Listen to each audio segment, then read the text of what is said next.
travel and we eat good, as you can see.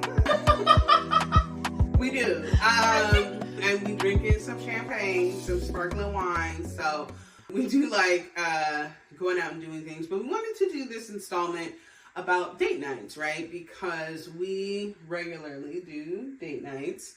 And so we kind of wanted to talk about that. And then we went to one of our favorite date night destinations tonight. And we wanted, why do you think that date nights are important for couples? I think date nights are important because sometimes other people get to be the boss. And on date nights, I get to be the boss and tell you where we're going. All the time? No. Only on the ones I plan. What is one of your favorite date nights that you've planned for well, us? that answer was partially real. Oh, okay. But also another reason date nights are important is because life is short and we both work. Most people work. Even if they don't want to work, they still work. Yep. And you have to take time out of your day, your life, to make sure your partner feels important, and also, most importantly, to connect. Connect outside the chaos of life. So you feel like when we go on date nights, you feel like we kind of are able to reconnect? Mm-hmm. Most of the time. Most of the time. Except when you don't let me plan the date. That's not even, don't listen to her. That's not true. This is hype. Not true. Yeah. I'm just kidding. No, I love our date nights. It's for the shit. A little messy, Bessie. You're like, yeah, entertaining. I would agree. I think, like, I've been in different situations where things could get stale, and you just go through the motions. Like stale bread. Like stale ass bread. And nobody want, no. What's worse than that is like a stale ass chip. You just like, can I be honest? oh no. Oh wait, let me sit away from the microphone. No, I already heard you. What did you say? No. So you like that you and our relationship to get stale, like some chips? No. I just like, no, I just like stale chips sometimes. I don't like stale bread. Got you. That's why you said line. bread. Okay, sometimes relationships can get stale, like bread, not chips. Yes. That Sarah occasionally likes to eat, but stale like bread, which Sarah never wants to eat. No. Sometimes you could just go through the motions, and I think it's good to keep that fire alive, because like I said, I've been in situations where it was kind of like, oh, like the fire just burns out, like when you're together for so long. And I think a lot of times too, like, right, we see that where it's like, oh, like this is my ball and chain, or you see couples that aren't necessarily happy per se, and like, in a sense, we normalize that, right? It's kind of one of those things where it's like, oh, if you're with someone for 10 years, like, this is what comes with it. And I think that there are so many other instances and opportunities where you could be in a happy and healthy relationship where, because you could cycle through some things where you're like, I'm not really feeling you right now, but we're going to go on this date night and reconnect and kind of reignite and keep that fire going. So I do think it's important. And when I say date night too, like, I mean like planning something. Like, that was one of the key points that you touched on, was like the planning, right? Because it's like a date night isn't like, I gotta eat, you gotta eat, let's go get dinner. That's not a date night. A date night is like, hey, I mean, it could be. Really? Okay. Explain. I mean, we eat a lot for our date nights. We're usually very hungry for date nights. Yeah, but we plan it. Eat. That's what we gotta eat. We gotta eat. Yeah, but we'll say. So you said we just don't use that tone of voice. Don't use that accent. No. Okay, no, neither of us are from Jersey. We don't know what I'm saying. It's like we plan. Like, even tonight, it was like, hey, how about we go here? Oh, okay. The point is the pre-planning. Yes, if there's some kind of plan into it. It's okay. Different than saying like. What is your definition of a date? I think a date is any instance where there's got to be a little bit of planning, and there's got to be a destination. Now, a date doesn't mean a nice restaurant by any means. A date could simply mean like, and here's the thing, this is romantic or platonic or familial, right? Because I went on a date this past Sunday, basically with my cousin. I went on a date, right? Yeah. And she was like, hey, let's spend some time together. Let's go to, shout out to Hilltop Coffee in Inglewood, West Side. She was like, let's get food at Hilltop, and then let's go to my gym, and then, you know, and we ended up hanging out and chilling. So, like, that's a date, right? But it was planned, right? And it wasn't anything, like, spectacular, but there was an activity that was planned, and it was intentional, too, right? Because it's a Black-owned coffee shop. My cousin knows I'm gonna like it, she gonna like it, and then it was working out, and she knows that I like to exercise. So, it's also, like, the thought in it. Because here's the thing.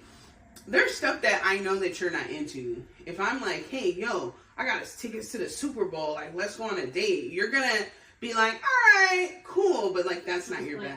Who gonna be there? Who are gonna be there? What concert am I going to? Exactly. Precisely. But all that to be said, like, just being mindful about it. So, what constitutes a date is some type of planning and some type of activity. And side note, you should go on dates. Period. Like I said, like whether it's, you know, you're hanging out with your family or a friend or whatever, I think it's always good, right? What is one of your favorite date nights of ours? Like a specific occasion or a place that we frequent for date nights? What's a memorable date of ours? And then we'll go with our regular, because I think it's going to tie into where we went tonight. Planned a day, and we went to LA, and we went to a library. We went to the bookstore. We went to the library bar. You're right. Yeah, yeah. We went to the bookstore, and then we went to the library bar, and then we went to... Well, we ended at Joey's, but what did we do first that day? Oh, we went to a museum. Also one of my favorite like nothing. Days. We didn't do nothing wrong. We was at the bar reading books and shit. We went to the Broad. Yeah. Yes. Museum. Bookstore. Yes. Library. Yes. Food. Yes. 10 out of 10. 10 out of 10.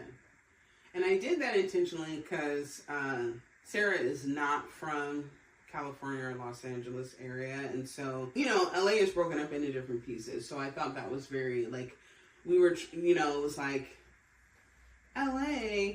And I was like, I'm gonna show you these different pockets of LA, because Sarah's also been to like the Leimert Park area too. Apollo, give me here. Chill on this cold. Hi, handsome. You want some champagne? Don't. He said, You're asking where one of my favorite spots is? One of my favorite date night spots is where we went tonight. Which is? Damu. Tell the people. Damu sushi. Bomb. All you can eat.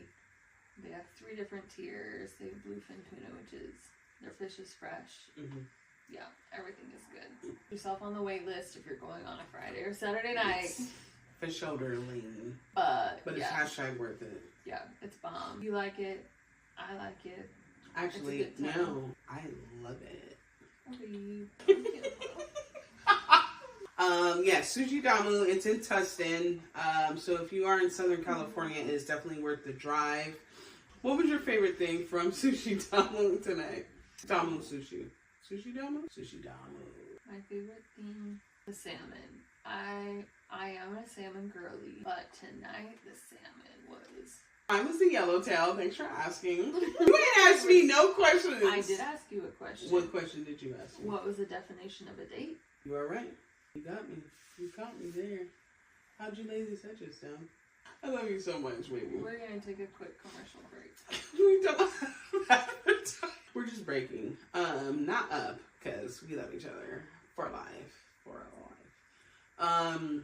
How often do you think... You know it. How often do you think couples should go on dates? I think once a month is minimum. Okay. Ideally, like every other week. Ideally every week. I think weekly, that's what I was going to say. Okay. Yeah.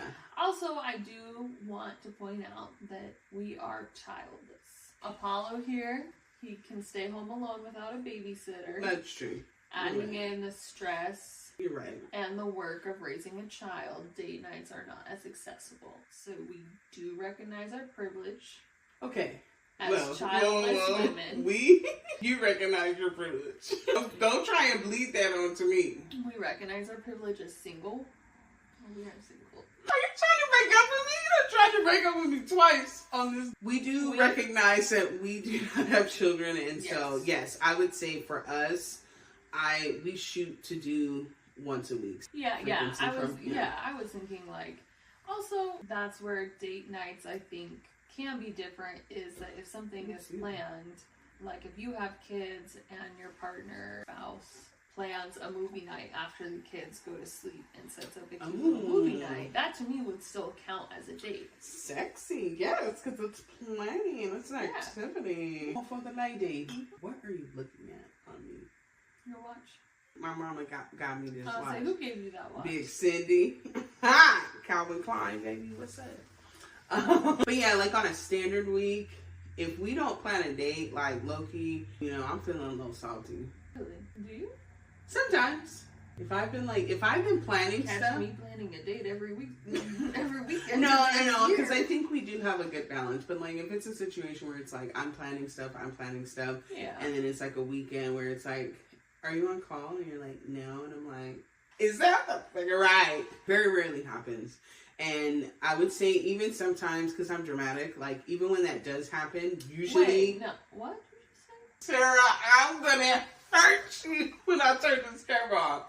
Sometimes I can be dramatic, but 9 times out of 10, like in that situation where I'm like, she ain't plan no date. Okay. 9 times out of 10, then she'll come through and be like, hey baby, do you want to blah, blah, blah? And then I low-key feel bad about feeling salty.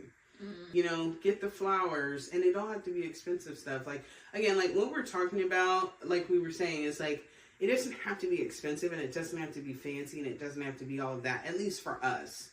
Especially for like, you know, my homeboys that date women, it's like, it's the little things that will get you very far. You know, the flowers, a little note that says I love you, or like, it's like, you know, she was saying, like, planning a date night, even if it's you stay in, you get her favorite food and you watch some cheesy movie she's been trying to watch or whatever the case is. But taking that extra step can save you so much in the long run, and I think it's good and healthy for relationships. Absolutely. And this is a quick plug. If there is a straight male watching this video, and you want to book my services, you want input on how to make your wife, girlfriend feel loved, important, I tell you, bare minimum gets you really far. I will show you how to get past the bare minimum, and it doesn't have to be expensive. I'm not going to go any further because my working time is not for free. But if you want, no, hit me up. 1-800 Call 1-800-BEEBOPBOO. Book a lesbian near you. But yeah, thank you guys for tuning in. Check out all of our other installments on our YouTube page, youtube.com/Final